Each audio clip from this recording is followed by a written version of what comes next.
மறைந்த தேமுதிக தலைவர் விஜயகாந்த் நினைவேந்தல் நிகழ்ச்சியில் மக்களுக்காக விஜயகாந்த் தங்களை விட்டு சென்றிருப்பதாக கண்ணீருடன் விஜயபிரபாகரன் தெரிவித்தார்.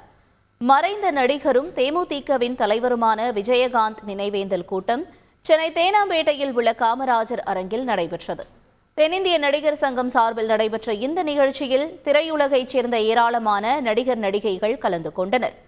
நடிகர்கள் கமல்ஹாசன், நாசர், கார்த்தி, விஷால், ஜெயம் ரவி, பார்த்திபன் உள்ளிட்டோர் விஜயகாந்த் குறித்து பேசி புகழஞ்சலி செலுத்தினர்.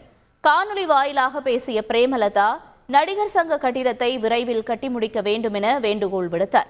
தொடர்ந்து மேடை ஏறிய விஜயகாந்தின் மகன் விஜயபிரபாகரன் தொடக்கத்தில் பேச முடியாமல் கண்கலங்கினார். பின்பு பேசியவர் விஜயகாந்த் மக்களுக்காக தங்களை விட்டு சென்றிருப்பதாகவும் விஜயகாந்த் இறுதிச் சடங்கில் கலந்து கொள்ளாதது தொடர்பாக யார் மீதும் வருத்தம் இல்லை என்றும் தெரிவித்தார். அழுதனா தப்பா எடுத்துக்காதீங்க.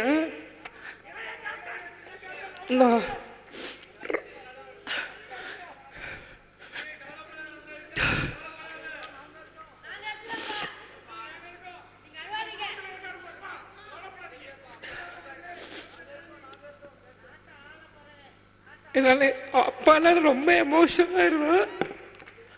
என்னால யாரும் தப்பா எடுத்துக்காதீங்க. கேப்டன் இல்ல, இனி எப்படி எங்களுக்கு யார் இருக்கா அப்படின்னு யாரும் எதுக்கும் நினைக்காதீங்க. எங்க அப்பா உங்களுக்காக தான் எங்களையும் விட்டுட்டு போயிருக்கா. அதே மாதிரி நிறைய பேர் நாள் வர முடிஞ்சிருக்கும், வர முடியாம போயிருக்கலாம். இது எல்லாமே நாங்க புரிஞ்சுக்கிறோம். எங்களுக்கு யார் மேலும் எந்த வருத்தமும் இல்லை. செய்திகளை உடனுக்குடன் தெரிந்து கொள்ள உடனே சப்ஸ்கிரைப் பண்ணுங்க.